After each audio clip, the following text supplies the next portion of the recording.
Sure. So you'd taken your bachelor's and your master's, and then obviously learning wasn't, you didn't want it to stop there. You wanted to progress further and do your PhD and your research. So would you say you have a love of learning? Yeah, it's true, and it's one of the things I love about interpreting. I didn't know about interpretation before getting into the world of French Sign Language or the world of deaf communities. But what I love with the work of interpreting is that I learn every day and I keep on learning on a daily basis. Mm. And when I was at school, primary school, secondary school, and high school, I really loved learning.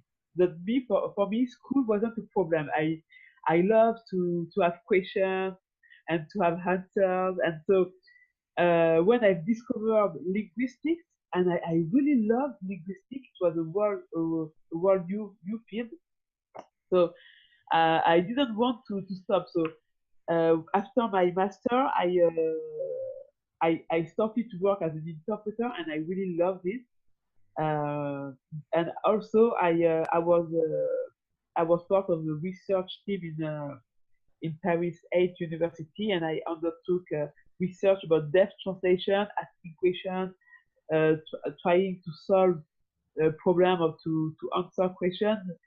Yeah, to keep on learning. That's what really I love, and research and interpreting can do both. Yeah. So when you say deaf translation, was that with like a deaf relay interpreter, a deaf translator, or was that translating as a hearing interpreter for a deaf person?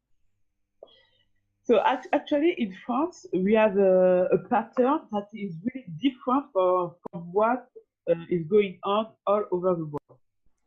So when I say deaf translation, I really mean a deaf person who is doing translation, which means he has a text and it goes from the text to recording sign language. Okay. That's all. Yeah. Then, yeah. We have something similar in England, but it's very much in its infancy. But it's great to see, more and more deaf translators appearing. But I guess in England, that person can do interpretation as well. Yeah, so they can act as a relay interpreter, so working with a hearing interpreter, maybe with a deaf person who has minimal language skills or another sign language. Yeah.